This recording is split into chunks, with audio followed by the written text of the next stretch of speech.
સુરત જિલ્લા ક્રિકેટ એસોસિએશનના પ્રમુખ અને જાણીતા અગ્રણી કનૈયાલાલ કોન્ટ્રાક્ટરની ઇકોસેલ ક્રાઇમ બ્રાન્ચ દ્વારા ધરપકડ કરવામાં આવતા સમગ્ર શહેરમાં અને ક્રિકેટ જગતમાં ખળભળાટ મચી ગયો છે. સગાભાઈની પત્ની અને ભત્રીજીએ નોંધાવેલી ફરિયાદના આધારે આ મોટી કાર્યવાહી કરવામાં આવી હતી. કનૈયાલાલ કોન્ટ્રાક્ટર પર ગંભીર આરોપ છે કે તેમણે બોગસ દસ્તાવેજો ઉભા કરી અને જમીનના કાગળો પર ખોટી સહીઓ કરીને કિંમતી જમીન ગેરકાયદેસર રીતે પચાવી પાડી હતી. ઘરના જ સભ્યો સાથે છેતરપિંડી અને જમીન કૌભાંડના આ કેસમાં ઇકોસેલ ક્રાઇમ બ્રાન્ચે કડક વલણ અપનાવીને કાયદેસરની કાર્યવાહી હાથ ધરી છે.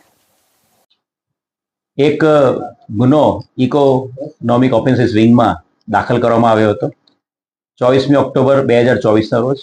આજે ગુનાની હકીકત એવી છે કે જે હેમંત કોન્ટ્રાક્ટર છે અને એમના પત્ની એ બંનેની ખોટી સહીઓ કરીને એક ખોટું પાવર ઓફ એટર્ની તૈયાર કરવામાં આવ્યું હતું અને આ પાવર ઓફ એટર્ની આધારે જે અઠવા લાઇન્સ વિસ્તાર છે એની અંદર પ્લોટ નંબર 273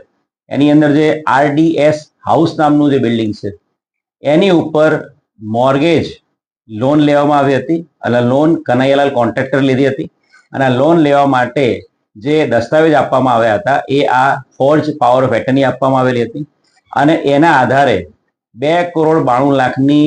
લોન બજાજ ફાઇનાન્સમાંથી લેવામાં આવેલી હતી અને આ લોનના હપ્તા કનૈયાલાલ કોન્ટ્રાક્ટરે ના ભરતા એની ઉપર 70 લાખ જેટલા રૂપિયાનું દેણું હતું. અને જ્યારે બેંકે આ બાબતે સરફેસી એક્ટ મુજબ કાર્યવાહી કરી ત્યારે જે ફરિયાદી છે અને એમના પતિ હેમંત કોન્ટ્રાક્ટરને ખબર પડી હતી કે એમની ખોટી પાવર ઓફ એટર્ની તૈયાર કરીને આ લોન લેવામાં આવી છે અને જેના આધારે હેમંતભાઈ કોન્ટ્રાક્ટરના પત્નીની એક ફરિયાદ દાખલ કરવામાં આવી હતી. 465, 467, 468, 471, 420 મુજબનો ગુનો દાખલ કરવામાં આવ્યો હતો. આ ગુનામાં આરોપી કનૈયાલાલ કોન્ટ્રાક્ટર સૌપ્રથમ હાઈકોર્ટમાં બેલ માટે ગયેલા હતા અને ત્યારબાદ એ સુપ્રીમ કોર્ટમાં બેલ માટે ગયેલા હતા. સુપ્રીમ કોર્ટે તાજેતરમાં એમને આપેલી વચગાળાની તમામ રાહતો રદ કરી નાખી છે અને સુપ્રીમ કોર્ટે એમની આગોતરા જામીનની અરજી છે એને પણ ડિસ્પોઝ કરી દીધી છે અને જેના આધારે આ આરોપી કનૈયાલાલ કોન્ટ્રાક્ટર એને ધરપકડ કરવાનો માર્ગ ઓપન થઈ ગયો હતો અને આજે વહેલી સવારે ઇન્સ્પેક્ટર હળિયા અને એમની ટીમ દ્વારા આરોપી કનૈયાલાલ કોન્ટ્રાક્ટરની ધરપકડ કરવામાં આવી છે. આ આરોપીના વિધિવત અટક કર્યા બાદ આજે એની રિમાન્ડની પણ કાર્યવાહી કરવામાં આવશે અને જે પાવર ઓફ એટર્ની બજાજ ફાઇનાન્સમાં રજૂ થયેલી હતી એની ઓરિજિનલ દસ્તાવેજો અને અન્ય પુરાવાઓ એકત્રિત કરવાની હાલ કાર્યવાહી ચાલુમાં છે.